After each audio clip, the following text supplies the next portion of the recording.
Hello everyone, welcome back to Code with NM and welcome to my class name Fool। तो हमने एक programming language start किया था जिसका नाम डार्ट है और आज के वीडियो में हम ये तीन टॉपिक को कवर करने वाले हैं। पहला, कैसे डार्ट को ऑफलाइन एग्जीक्यूट करना है। मैंने पहले वीडियो में ऑनलाइन कैसे एग्जीक्यूट करते हैं डार्ट फाइल को, वो मैंने आपको दिखाया था। इस बार हम लोग ऑफलाइन कैसे करेंगे वो देखेंगे। और नेक्स्ट है कि यूज़र से कैसे इनपुट लेंगे, अगर यूज़र फ्रेंडली बनाना है हमें कोई प्रोग्राम तो कैसे बनाएंगे। और कंडीशनल स्टेटमेंट कैसे डार्ट में, सिंटैक्स क्या है, कैसे एग्जीक्यूट होते हैं, आज वो सब देखने वाले हैं। तो पहले ये समझते हैं कि किसमें कोड करना है, फिर ये समझेंगे कि एग्जीक्यूट किसके हेल्प से करना है। तो आप कोड कर सकते हो सिंपल नोटपैड में, नोटपैड प्लस प्लस में और सबलाइम टेक्स्ट एडिटर में। आप विजुअल स्टूडियो में भी कोड कर सकते हो और वहीं पे उसके टर्मिनल में आपको आउटपुट देखने के लिए मिलेगा। पर जब आप सबलाइम या नोटपैड प्लस प्लस या नोटपैड यूज़ करते हो तो वहाँ पे वो फाइल एग्जीक्यूट नहीं होगी, आपको CMD की हेल्प लेनी पड़ेगी, तब आप डार्ट फाइल को एग्जीक्यूट कर सकते हो। तो ऑफलाइन जो डार्ट का एग्जीक्यूशन है वो डायरेक्ट नहीं होगा। आपके कंप्यूटर में डार्ट SDK होना चाहिए जो कि आपको इंस्टॉल करना पड़ेगा गूगल से। आप डार्ट SDK गूगल पे टाइप करेंगे और ये फर्स्ट वाला लिंक पे क्लिक करेंगे तो यहाँ से आप उसे डाउनलोड करके इंस्टॉल कर सकते हैं डार्ट SDK को। तो ही आपके पीसी में डार्ट का कोई भी फाइल एग्जीक्यूट होगा और रन होगा। तो आइए अब प्रोग्राम देखते हैं। मैं सबलाइम टेक्स्ट एडिटर यूज़ कर रहा हूँ। आप चाहिए तो आप नोटपैड प्लस प्लस या नोटपैड भी यूज़ कर सकते हैं, नहीं तो आप सबलाइम टेक्स्ट एडिटर डाउनलोड कर सकते हैं। तो सिंपल है कि इसके सिंटैक्स सी से सेम है, तो वॉइड मेन तो पहले हमें टाइप करना ही पड़ेगा। पर उसके पहले आपको यूज़र से अगर इसमें कुछ लेना है तो इसमें एक लाइब्रेरी इंपोर्ट करनी पड़ेगी। जैसे आप पाइथन में इंपोर्ट करते हो या आप जावा जानते हो तो जावा में भी हम लोग कुछ लाइब्रेरीज को इंपोर्ट करते हैं, वैसे इसमें भी एक लाइब्रेरी इंपोर्ट करनी पड़ेगी और वो लाइब्रेरी का नाम है डार्ट IO। आपको सेम इसी तरीके से लिखना है, single quotes dart colon IO मतलब इनपुट आउटपुट और यहाँ पे सेमी कोलन, नहीं तो ये आपको एरर देगा। ये स्टैंडर्ड इनपुट आउटपुट ये जो लाइब्रेरी है हमें प्रोवाइड करता है जिससे हम यूज़र से वैल्यू ले सकते हैं। तो पहला मैं एडिशन ऑफ 2 नंबर कर रहा हूँ पर वैल्यू इस बार मैं यूज़र से लूँगा।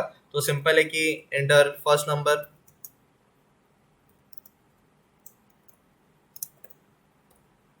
और अब हमें यूज़र से लेना है तो उसके लिए वेरिएबल भी बनाना पड़ेगा। तो मैं एक वैर ए, और यहाँ पे आपको थोड़ा ध्यान देना है, यहाँ पे जो मैं टाइप कर रहा हूँ ये std in मतलब स्टैंडर्ड इनपुट है डॉट रीड लाइन सिंक। तो ये जो पार्ट है इसमें मैंने जो भी कैपिटल रखा है जैसे SL, ये आपको कैपिटल ही रखना है, ये मैंडेटरी है। आप इसे स्मॉल रखेंगे तो आपको एरर आएगा।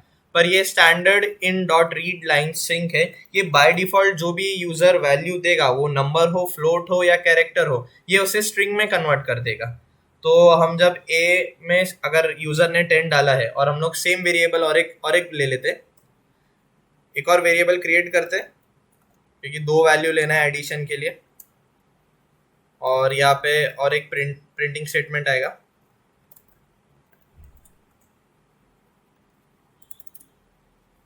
तो यहाँ पे हमने 2 यूजर से वैल्यूज ले लिए हैं और एक और मैं वेरिएबल डिक्लेयर कर देता हूँ वह सी, जिसमें हम A प्लस B करेंगे और सिंपली उसे प्रिंट करा देते हैं। तो मैं डायरेक्ट C प्रिंट करा रहा हूँ सेमीकोलन, और ये हमारा प्रोग्राम रेडी हो गया है। पर यहाँ पे एक ही छोटा सा मिस्टेक है कि जब यूजर 10 डालेगा तो ये जो लाइन है आप देख रहे हैं std in डॉट रीड, ये उसे बाय डिफॉल्ट स्ट्रिंग में कन्वर्ट कर देगा। तो यहाँ पे समझो यूजर ने A का वैल्यू 10 डाला और B 20 डाला, तो मैं यहाँ पे साइड में लिख रहा हूँ A इक्वल्स टू 10 डाला है और B इक्वल्स टू 20। तो जब यहाँ एडिशन परफॉर्म होगा तो स्ट्रिंग जब ऐड होते हैं तो उसे कॉन्कैटिनेशन बोलते हैं। तो ये 10-20 आउटपुट आएगा हमें, ना कि 30 आएगा 10 + 20। तो क्या करना है, तो इसे हमें इंटीजर में कन्वर्ट करना पड़ेगा।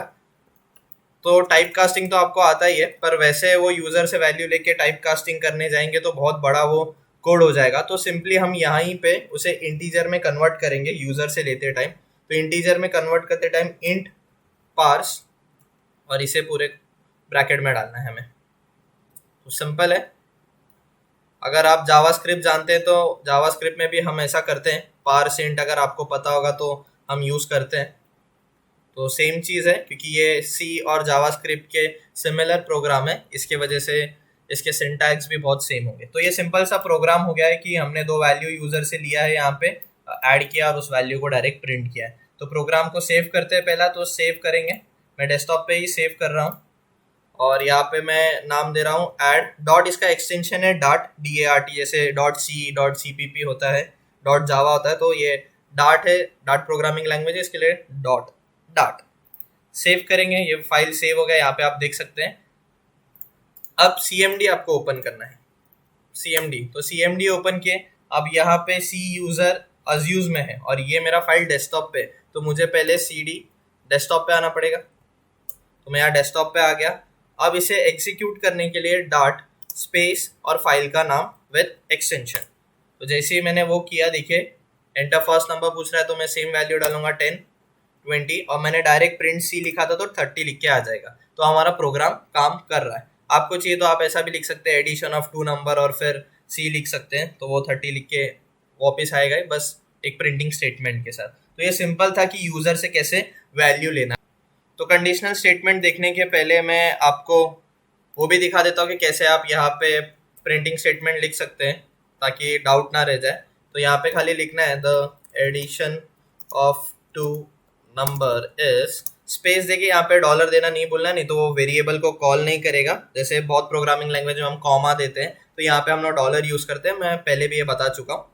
सेव करेंगे और CMD में हम अब आउटपुट देखेंगे। तो सेम है कि CD आपको डेस्कटॉप पे जाना है, CD मतलब चेंज डायरेक्टरी, और वहाँ पे फाइल का नाम, तो dot space add dot DART dot, और आपको ध्यान देना कि आपसे गलती से स्पेलिंग मिस्टेक या एक्स्ट्रा स्पेस ना हो जाए, नहीं तो फिर एरर आएगा एग्जीक्यूशन के टाइम पे। तो कोई एरर तो वैसे है नहीं, इसके लिए डायरेक्ट वो नंबर पूछ रहा है, तो वापस मैं सेम नंबर ही डाल रहा हूँ 10 20, और मैंने कोई मिस्टेक नहीं किया था, इसके लिए डायरेक्ट आउटपुट आ गया था एडिशन ऑफ 2 नंबर इज 30। आप /n भी डाल सकते हैं, तो यहाँ पे और एक गैप आ जाएगा एक लाइन का, वो न्यू लाइन पे चला जाएगा। /n आपको यहाँ स्टार्टिंग में आप डाल सकते हैं। तो मुझे लगता है कि आपको ये समझ गया होगा। अब हम लोग कंडीशनल स्टेटमेंट पे शिफ्ट होते हैं। तो कंडीशनल स्टेटमेंट प्रोग्रामिंग लैंग्वेज में क्या होता है, इफ एल्स एल्स, तो ये तो आपको पता ही होगा अगर आप कोई भी एक प्रोग्रामिंग लैंग्वेज जानते हैं। तो कंडीशनल स्टेटमेंट अगर मैं सिंपल भाषा में जिनको पहली बार प्रोग्रामिंग सीख रहे हैं उनके लिए कहूँ, तो एक सिंपल सा एग्जांपल लेंगे कि आप वोट कब दे सकते हैं, जब आप 18 या 18 के उम्र में ज़्यादा है, तो ये आप वोट कर सकते हैं। तो ये प्रोग्रामिंग में कैसा होगा, if your age is greater than equals to 18 then you are eligible to vote. तो सिंपल है। तो ऐसा ही कुछ हम लोग कोड करेंगे, पर मैं वो कोड आपको होमवर्क देना चाहूँगा, आप कर सकते हैं घर पे प्रैक्टिस। मैं यहाँ पे खाली सिंपल सा एक प्रोग्राम ये कर रहा हूँ कि इफ C का वैल्यू इज ग्रेटर देन 30, तो हम प्रिंट कराएंगे कि प्रिंट कर दो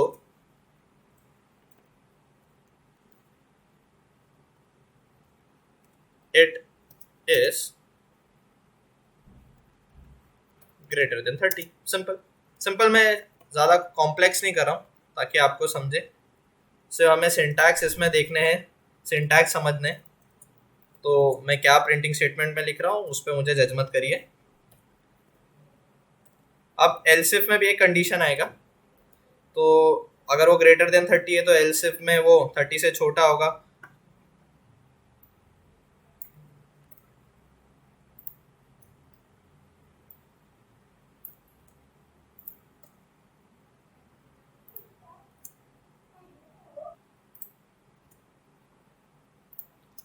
तो प्रोग्रामिंग में हम ग्रेटर देन लेस देन, तो लेस देन नहीं यूज करते, it is not greater than 30 हम लोग ऐसा कहते हैं प्रोग्रामिंग लैंग्वेज में। तो आपका प्रिंटिंग स्टेटमेंट है, आप जो चाहिए उसमें वो लिख सकते हैं। और आप देख सकते हैं कि सेम जैसा C का कंडीशनल स्टेटमेंट का ये था, वैसा सेम इसका भी है। और यहाँ पे वो क्या हो सकता है, इट इज इक्वल टू 30। तो सिंपल सा ये प्रोग्राम था। यहाँ पे जैसा C में है, इफ फिर condition statement, else if condition उसका स्टेटमेंट, और एल्स उसमें कोई कंडीशन आता नहीं है, डायरेक्ट स्टेटमेंट आता है। तो इसे सेव करेंगे, हर बार सेव करना नहीं भूलिए। और आइए एग्जीक्यूट करके देखते हैं।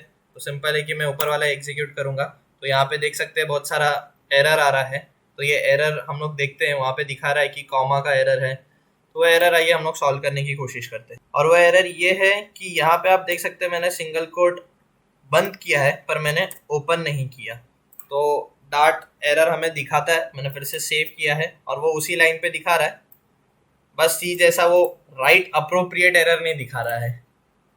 तो ठीक है, हम लोग फिर से एग्जीक्यूट करेंगे और इस बार नो एरर है, तो वापस सेम वैल्यू 10 और 20 तो आना चाहिए। इट इज इक्वल्स टू 30, तो पहले आया the addition of two number is 30 and it is equals to 30। फिर से एग्जीक्यूट करेंगे, देखते हैं कि इस बार लेस देन देता है क्या वो।